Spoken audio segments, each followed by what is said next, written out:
Today we will discuss about the Chandogya Upanishad. Chandogya is from the word Chanda. Chanda means something poetic. So in this Chandogya Upanishad, we will learn more techniques about identifying and understanding the self. In the beginning of the Upanishad, it says, smaller than a grain of rice is the self, smaller than a grain of barley, smaller than a mustard seed, smaller than a canary seed. It means the self, the soul, is just a point of light, a point of consciousness. Then it says, he who glows in the depths of your eyes, that is the self, the Brahman. Then the Upanishad says, it is the soul, the self is the creator of all objects. Like an individual is the creator of everything in this world. A human being is the one who creates objects in this physical world. Similarly, the whole universe is created by the God, the Supreme Soul. And if we are able to understand the self and the Supreme Soul, then we will understand all the objects, everything in this universe.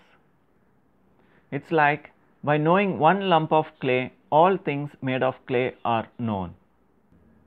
And this soul functions through name, speech, mind, will, discriminating will, concentration, and insight. Now, the process of understanding or realizing self or the Supreme Self is mentioned as follows. A person has to reflect on self, truth. To reflect, he should have faith and reverence. To have faith and reverence, he needs proper guidance from a guru. And to get proper guidance from a guru, he needs to practice self-control. Only when a person finds joy, he would practice self-control. And joy can be realized only in the infinite. Infinite is when we connect with one God, remember the One, know the Supreme Soul. When the senses are purified, the heart is purified. When the heart is purified, there is constant and unceasing remembrance of the self. When there is constant and unceasing remembrance of the self, all bonds are loosed and freedom is attained. Observed in the self, the wise is freed from the identity with the body and lives in blissful consciousness. And the most important point what they mention here is, the self and God is realized, attained by only those who practice continence, those who live a pure life, those who practice purity. And now once again it explains about the self. That which is seen in the eye, that is the self, that is immortal, that is fearless, that is Brahman. This self is indeed seen reflected in water and in mirror. That which moves about in dreams, enjoying sensuous delights and clothed in glory, that is the self, that is immortal, that is fearless, and that is Brahman.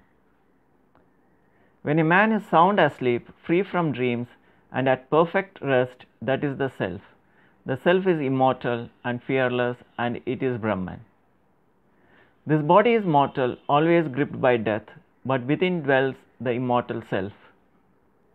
This self, when associated in our consciousness with the body, is subject to pleasure and pain.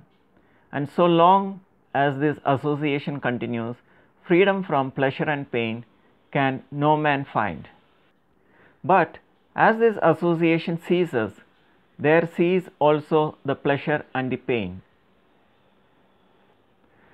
Rising above physical consciousness, knowing the self to be distinct from the senses and the mind, knowing it in its true light, one rejoices and is free. The gods, the luminous one, meditate on the self, and by so doing, obtain all the worlds and all desires. In like manner, whosoever among mortals knows the self, meditates upon it, and realizes it, he too obtains all the worlds and all desires. Thank you.